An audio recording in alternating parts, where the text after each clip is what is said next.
এতগুলো বোম্বাই মরিচ দিয়ে ফুচকা একমাত্র যারা ঝাল খেতে পারে তারাই খেতে পারবে। হ্যালো এভরিওয়ান, আসসালামু আলাইকুম। কি অবস্থা সবার, কেমন আছেন? আশা করি সবাই ভালো আছেন। আজকের ব্লগটি স্পেশাল, কারণ আজকের ব্লগে আমি আপনাদের দেখাবো আমার একটি ফেভারিট ফুচকা প্লেস। এই ফুচকা প্লেসে আমি আমার school life, varsity life, college life বলতে গেলে এক কথায় ছোটবেলা থেকে আমি এনার কাছে এই ফুচকাটা খাই। এখানকার ফুচকাটা আমার কাছে এত বেশি ভালো লাগে কারণ ওরা একেবারে নাগা ফুচকা তৈরি করে, বাই মরিচ দিয়ে স্পেশাল ভাবে ফুচকাটা তৈরি করে। আমি মোটামুটি বলতে গেলে ঢাকার অনেক জায়গায় ফুচকা খেয়েছি, কিন্তু ওনারা একেবারে নাগা ফুচকাটাই সেল করে। জায়গায় দেখা যায় হলো আমি ঝাল দিতে বললেও অত ঝাল দেয় না বা অতটা মজার হয় না, কিন্তু এনাদের কাছে ফুচকাটা দেখলেই মানে কি বলবো, না খেয়ে আপনি পারবেন না। আর আমার ফুচকা তো ঝাল অনেক পছন্দ, আর ঢাকার মধ্যে এটা আমার কাছে one of the best phuchka place. আর আজকেও আমি অনেক বেশি ঝাল দিয়ে ফুচকা খেতে এসেছি। আমি এসেই মামাকে বললাম আমাকে সে আগের মতো নাগা ফুচকাই বানিয়ে দিবেন, আমি যেমনটা খাই ঠিক তেমনটাই। তো আমি ঢাকাতে এসেই মামার দোকানে এসে পড়েছি, কারণ কতদিন হলো যে ওনার হাতের ফুচকাগুলো খাই না, তাই চলে আসলাম। আর আপনারা দেখতে পাচ্ছেন কতগুলো বোম্বাই মরিচ কুচি কুচি করে রেখে দিয়েছে।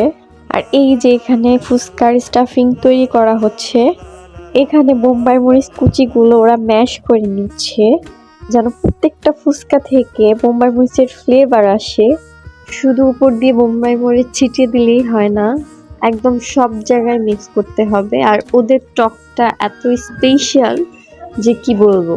তো ফাইনালি এই যে ওদের ফুচকাটা একদম দেখে জিভে পানি চলে আসে। আমি যতই খাই না কেন আসলে আমার কোনোদিন অতৃপ্তি লাগে না। আর ওরা ফুচকার উপরে একটা সিজনিংও দেয়, যার জন্য ফুচকার টেস্টটা অসাধারণ লাগে।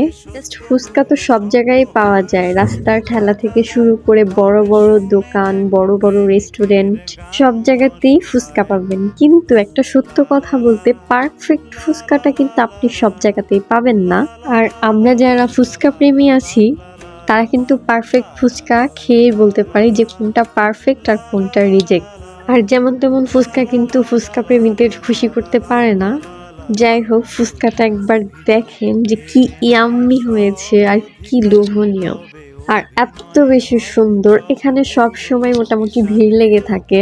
আমরা এসে আসলে সিরিয়াল পাইনি, কিন্তু যেহেতু আমরা পুরানো কাস্টমার তো মামা আমাদের দেখেই চিনে ফেলেছে, জন্য হয়তো বা সিরিয়ালটি একটু আগেই পেয়েছি। আপনি চাইলে এখানে ভিতরেও খেতে পারবেন, বাহিরেও খেতে পারবেন, বাহিরেও খাওয়ার প্রসেসিং আছে। আপনি যদি চান আপনার ফ্যামিলির সাথে শেয়ার করবেন, এমনকি পার্সেলও নিয়ে যেতে পারবেন। কিন্তু আমার কাছে সব থেকে ভালো লাগে বাহিরে বসে, রাস্তার ধারে বসে সব ফ্রেন্ডরা মিলে একসাথে ফুচকা খাওয়ার মজাই আলাদা। আমরা এখানে বাহিরেই বসেছিলাম, সন্ধ্যার পর রাস্তার লুক আর এত সুন্দর একটা ফুচকার প্লেট নিয়ে বসে বসে ফুচকা খেতে কি যে ভালো লাগছিল। আর এখানে দই ফুচকাটাও বেস্ট, বাট আমি দই ফুচকাটা তেমন পছন্দ করি না, কিন্তু মাঝে মাঝে খাই। এখানে দই ফুচকাটাও অনেক বেশি মজা হয়। আর ওদের টক থেকে শুরু করে একদম ফুচকার স্টাফিংটা সব কিছুই একদম ব্যালেন্সে ছিল। টক ঝাল মিষ্টি কোনো কিছুই ওভার পাওয়ার ছিল না, একদম পারফেক্ট ফুচকা ছিল একটা। আমি যতদিন ঢাকায় আছি আমি সুযোগ পেলে অবশ্যই আবার আসবো, আর আমি এখানে খেতেই থাকবো যতদিন না বাড়িতে যাই। আর এখানকার চটপটিটাও অনেক বেশি মজা, কিন্তু সব থেকে আমার কাছে ফুচকাটাই ভালো লাগে। আর ওনাদের ফুচকা বানানোর স্টাইলটাও অনেক সুন্দর, সব কিছু মিক্স করে আসলে কি বলবো। তো আপনি যদি দই ফুচকাটা পছন্দ করেন এখানে এসে খেতে পারেন, কারণ এখানকার দই ফুচকাটাও অনেক বেশি মজা, একদম আপনার জন্য পারফেক্ট হবে। তো আমার জন্য এই বোম্বাই মরিচের ফুচকাটাই বেস্ট। আমার ভিডিওটি যদি ভালো লেগে যায় অবশ্যই লাইক, কমেন্ট এন্ড সাবস্ক্রাইব করবেন। আল্লাহ হাফেজ।